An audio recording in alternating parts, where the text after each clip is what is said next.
Halo sahabat-sahabat Penimbu, teman-teman Perubahan Dukun, apa kabar? Senang ketemu kalian lagi, saya Carmen dan hari ini adalah session yang sangat-sangat spesial karena saya membawa sahabat saya, Mia Juliana. Silahkan memperkenalkan diri sendiri, Mia. Halo, saya Mia Juliana, saya adalah money coach dan saya juga adalah transpersonal leadership coach. Tell me about the difference between money coach and transpersonal leadership coach. Kalau money coach pendekatannya adalah tentang money. Jadi memang diskusinya dari awal tentang money. Kalau transpersonal leadership coach adalah biasanya orang ini butuh transform terutama di bagian pekerjaan. Oke, berarti kalau lihat yang terakhir itu aku mungkin lebih mengerucut pada what you do for the last. So we know each other all our adult life, ya. Jadi kayaknya waktu itu kan dari selama itu kan kamu bergerak di corporate training, and that's that part ya, the 24 years. Lumayan ya, ternyata. lama ya kita ya temenan ya. Gila lebih dari situ. Wow. Dan gak cuman itu. I know. Ketahuan umur. Nah itu dia. Dan untuk money coach ya, berarti money coach itu kan tidak hanya terpaku pada perusahaan ya? Enggak, justru kalau money coach itu bisa kepada personal. Biasanya malah masalahnya adalah di personal. Di dalam perjalanan sebenarnya gini ya, sebenarnya prosesnya hampir mirip. Tapi seringkali ada orang-orang tertentu kalau dibilang masalahnya adalah tentang uang dia nggak mau. Enggak. Aku baik-baik aja gitu. Cuma bisnis gue aja kurang oke, kurang jalan, anak buah gue kurang bagus, kurang berkembang. Nah ini nih. Padahal sebenarnya prosesnya sama. Nunjuk-nunjuknya keluar, belum ke dalam. Belum. Dan sebenarnya bukan itu aja. Jadi memang konsentrasi dia ada lebih banyak tentang pekerjaan, bukan tentang uang yang dia earn. Oke, jadi sebagai money coach you do very personalized service ya. Yes. Jadi biasanya saya bantuin, kalau transpersonal leadership itu biasanya di dalam bapak-bapak sih biasanya. Kalau yang laki-laki, nah itu tuh suka susah tuh mengakui bahwa I have problem. I need to see someone to help me. Gimana dengan generasi muda? Oh, kalau generasi muda beda banget sih. Mereka jauh lebih gampang, justru karena mereka terpapar lebih banyak ya. Kan bapak-bapak zaman dulu itu ya prosesnya memang kita tahulah, apalagi kita orang Indonesia, culture nggak bisa bohong. Bahwa bilang laki-laki tuh harus tahan emosinya, nggak boleh nangis. Sehingga akhirnya dia merasa bahwa kalau masalahnya di perasaan saya lebih baik saya pendam. Oke, iya banget. Dan ada masalah, ya udah pendem aja. Dan yang muncul ada jawaban nggak baik-baik aja. Nggak baik-baik aja, tapi nanti tiba-tiba ada sesuatu collapse. Langsung ke penyakit fisik biasanya ya kalau bapak-bapak karena pasti kan larinya kalau dia secara mental belum diberesin pasti larinya ke fisik kan. Betul. Which is a good thing kalau aku lihat anak-anak muda sekarang, the Gen Z itu sangat aware dengan kondisi emosi, sangat aware mental health, which is secara kesadaran awareness mindfulness pada umumnya itu sebuah lompatan menurut aku. Oh iya. Itu lompatan it's a good leap dan itu bagi aku positif.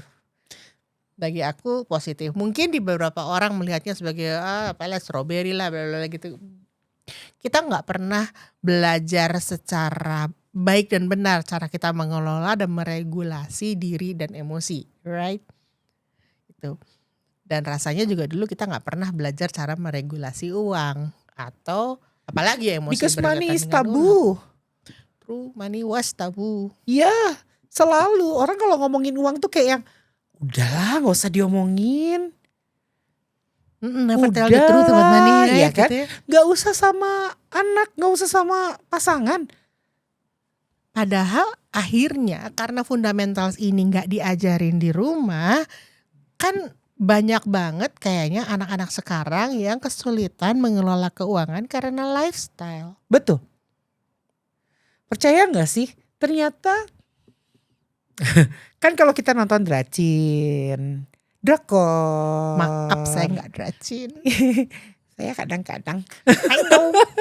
Tapi saya menarik pengen lihat ada pattern. Bahwa ceritanya tuh selalu adalah dia susah, disakitin, ternyata orang kaya. Terus dia tiba-tiba transform, dia sadar, dia bagus. Dan dia berhasil. Cinderella story. The same story, Yes. different setting. Dan akhirnya nggak cuma Gen Z kok yang kena ini.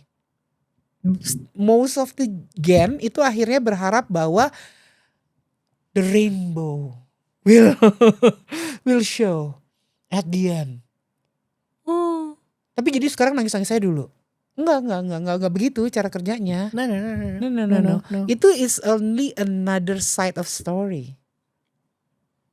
You do not get the other part. Yes. Contoh ya. Mm-mm. Kan kalau di cerita-cerita itu dia dibully, akhirnya dia stres, dia nggak bisa berkembang, padahal ternyata orang kaya, akhirnya ditemukan oleh orang tua aslinya, terus dia menjadi orang kaya, dia balas dendam, atau mungkin dia merasa bahwa oke, orang ini si orang yang nggak punya ini tetap merasa bahwa dia harus membalasnya, dia harus kalah dari saya, gitu ya. Nah ini Iya, ini kompetitif banget. exactly. Dan ternyata enggak kok. Jujur Di mana di dunia nyata itu terjadi sebenarnya? itu dia. Tapi kan memang Ada sih ada ya. loh salah satu saya kenal salah satu orang di sosmed yang dia percaya bahwa selalu bilang bahwa udahlah Pak, saya yakin bahwa Bapak ini orang kaya, ntar bentar lagi juga kita reveal. Serius. Bener ada. Itu bukan show, bukan konten doang gitu. Enggak, beneran. You know the person. Iya. gosip. Udahlah jangan ya. Nggak Cukup boleh berbahaya. Oke. Tapi ya itu bahwa itu pengaruhnya besar sekali. These stories. Dan sebenarnya kenapa saya nonton Dracin terus drama-drama pendek ini, tujuannya saya pengen tahu ada cerita apa sih di balik semua ini, karena ada pattern. Dan ternyata memang orang seneng nih ngelihat pattern. Orang dibully, abis dibully, terus dia ternyata ada yang belain, orang lebih hebat. The hero's journey. Ada hero's journey. Or ada archetype yang muncul. Semua selalu berharap dia bisa jadi martir. Oh my god. Exactly right? Right. Dia berjuang, dia disiksa, nanti lama-lama dia menjadi hero. That's martir. Yes, menarik ya? Atau enggak? She is only a fool. He is only a fool. Oh, menarik. Ya kan? Menarik. Wah udah aja, ya udah Nekat sih. aja dulu. Ya kita adalah pembela kebenaran gitu ya. Terus dia udah tahu kalau lu bela kebenaran lu masuk jurang. Gak apa-apa. Lancar. That's not the leap that we talked about earlier. Yes. Itu yang sebenarnya kita harus sadar bahwa kalau kita ngelihat money story kita sering sekali memilih archetype yang mana. Sosok mana yang selalu kita pakai untuk membantu kita membuat keputusan. Udah kerja keras setengah mati, Abis di coffee shop bener kan? beli kopi. Atau Pulang kantor ngopi dulu, shopping dulu, scroll. nah itu yang paling sering. Scroll, tuk masuk. Jujur, I was there. Gitu. Yes, terutama 6 months ago. Jadi itu kayak bener-bener yang memang I'll do it. Sampai kalau dulu di kantor itu semua pada bilang, wah ratunya belanja online. Aku tuh sampai dikenal sama kurirnya. Kurir tuh bisa bilang gitu, Bu Mia barangnya. Atau gak bisa WA, Bu ini ada barang buat ibu hari ini ke kantor apa enggak? Interesting gak sih? Sampai sebegitunya karena tapi memang ya itu impulsive buying. Impulsive buying. Akhirnya saya ngelihat bahwa ada dopamin. Yes. Waktu kita set masukin ke keranjang tuh kayak lucu, gemes. Sekarang aku bisa mengurangi keranjangku, jadi sekarang isi keranjangnya cuma 15 atau 20. Dulu sampai mentok. Minder lagi, bener lagi. Kan? Speaking of dopamine, kita mundur sedikit yuk. Kita ceritain sama teman-teman what is dopamine. Ya, ayo dopamin apa? Dopamin tuh salah satu Itu aku sih nyebutnya kayak a chemical in your brain kali ya, gitu, in Yes. yourself gitu ya, yang muncul. Dopamin itu muncul ketika kita berhasil menyelesaikan sesuatu gitu. Jadi kayak pencapaian. Nah, terus aku juga aware pada saat aku juga lagi madam scrolling, madam tik-tik, terus kan Mom, another package for you gitu. Gila, paket. Itu rasa kayak achieve sesuatu, padahal achieve-nya karena belanja yes. dan gampang banget. Gampang banget. Terus belanja lagi Lebih senang lagi. lebih senang lagi. Iya. Kayak elated gitu ya. Ya. Padahal waktu barangnya datang kita juga kadang-kadang nggak buka loh. Yalah, biasa aja kali gitu. Ya kan? Kita cuman yang barangnya datang. Tapi lebih senang belinya. Proses bahwa kita bisa, kalau saya jujur I'm longer. Jadi kalau aku suka cari satu barang, saya akan melakukan studi banding. Studi banding ini dicek di 10 toko. Harganya bagaimana, ratingnya bagaimana, lalu apa yang terjadi, warnanya di sini ada warna apa, di sana ada warna apa, ininya warnanya apa. Oke, kalau ini harganya segini, ini kalau ini ongkos kirimnya bisa gratis, nah itu tuh bener-bener makanya dopaminnya tinggi banget ya. Iya, karena kamu justifikasinya juga panjang seolah-olah itu udah bener, padahal ya Padahal ya ampun cuman tumbler. Don't get me started on her collection of tumblers ya. My closest people itu semuanya gila tumbler. Dan gue sampai mikir, ini apa sih? What is it with these tumblers gitu ya? Apakah do you feel like, oh I deserve to have the pink tumbler, padahal you already carrying a baby pink tumbler gitu? Exactly right. Atau merek ini tumbler gitu? You know what? Coba lihat tumbler. Tumbler tugasnya ngapain? Bawa air. It's a container. Of joy. Nggak ya? Anything. Artinya we need to find a container. Ember is a container. No, so you're going to Lihat deh kalau kita kalau orang suka sesuatu yang berlebihan, itu biasanya harus dilihat itu. Ternyata saya juga baru sadar bahwa tahu nggak, saya paling suka nggak cuma tumbler. What I love is bag sama koper. Oh yeah, I know that. Yes. Ya. Iya lagi. Everything is container. Container. Kalau orang merasa they need to be contained atau there's something that needs to. Mereka butuh container. Karena nggak tahu mau kemana. But ever since aku beresin diri dan punya coach yang benar. So is that how you soothe yourself? Yes. Then I feel like okay, I just need merek this. koper.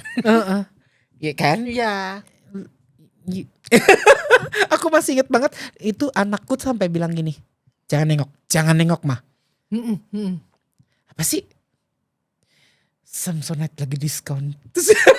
I was like, gue menghindar lagi nyebut merek. Dia santai bener. Gak apa-apa, nanti kan tit.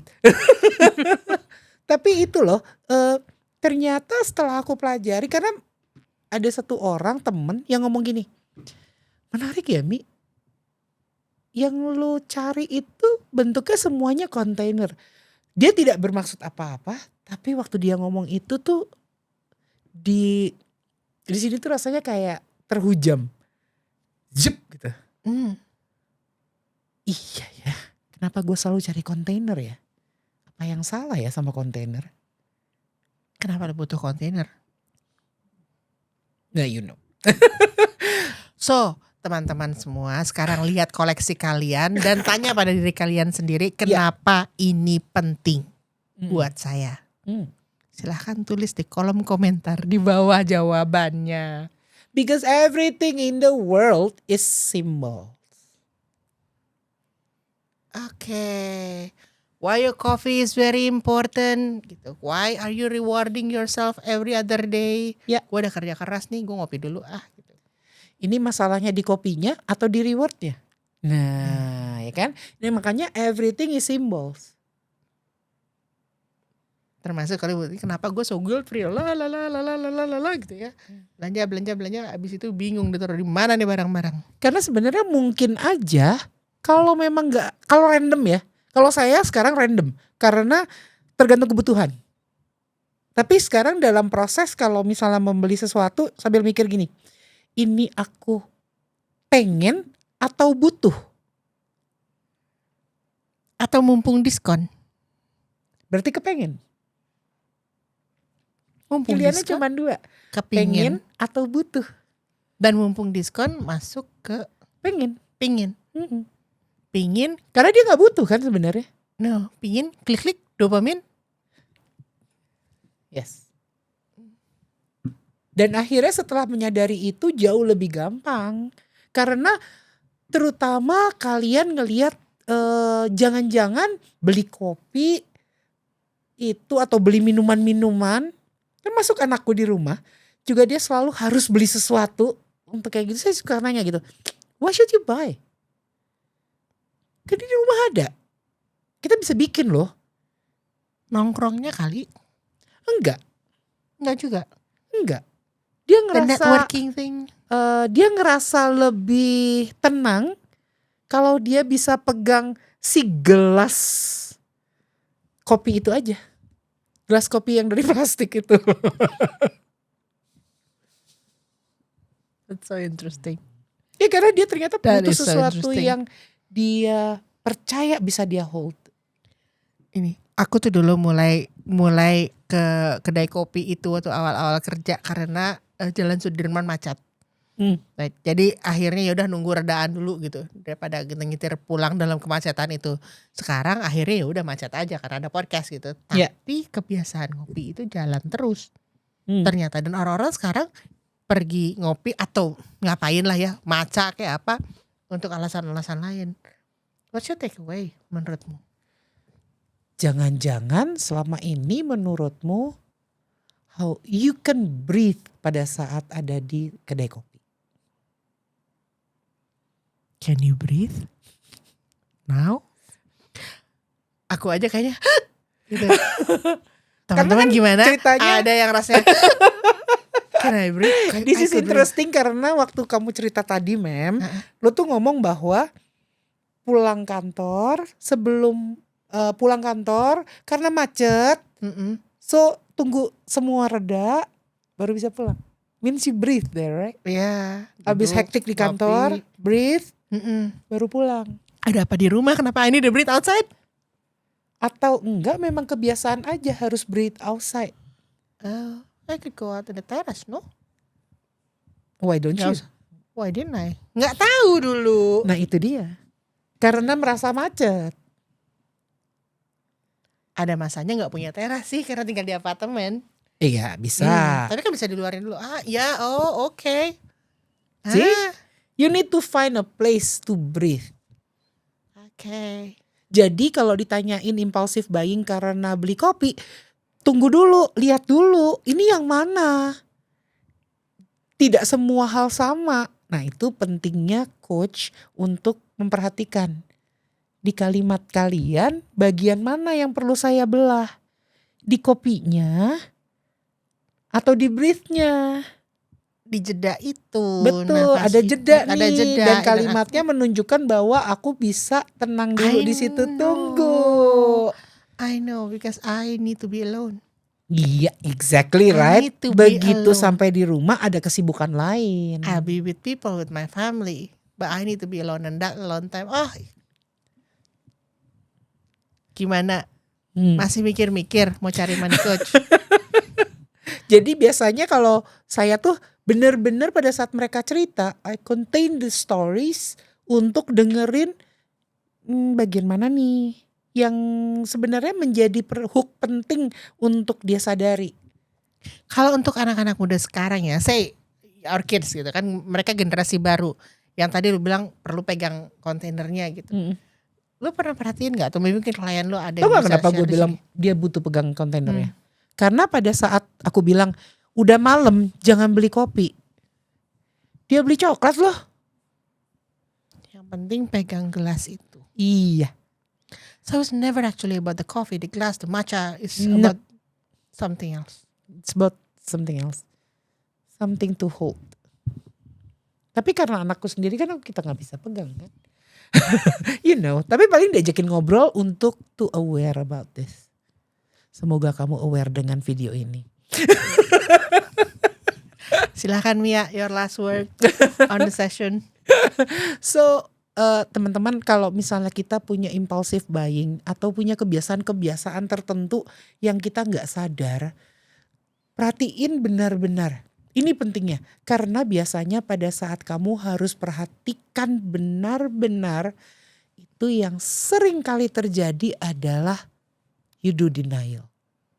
Enggak kok, mana. Pada saat you do that, gak akan ketemu apa-apa. Percaya sama saya. I was there. Itu. Kita berdua tuh ya sering banget tunjuk-tunjukkan sambil berantem, terus sampai besoknya begini. Iya ya. Bener Kenapa lagi. dah? Iya lagi gitu. Tapi itu gunanya kalau kita bisa ketemu dengan terapis yang tepat. Dan ada lagi yang menarik sebenarnya buat orang-orang yang susah bercerita atau masuk ke dalam, go deep, tahu nggak ngapain? Grup terapi. Kita kan anak suka bikin kelas grup terapi kan. Iya. Pada saat kita dengar ceritanya orang lain, biasanya kita pasti suka ke trigger kok. Iya. Believe it or not. Dan itu tidak pernah disengaja. It just Yes. happens the way it is. Itu the power of alam semesta. Bener gak sih? Betul. Biasanya kita akan dicarikan orang-orang yang bisa bantu kita untuk lihat ini dan jadi mirror. So, trust me. Try to open yourself. Terima kasih untuk waktunya, sahabat-sahabat penyembuh, teman-teman Urban Dukun. Kita akan ketemu lagi di episode berikutnya. Salam.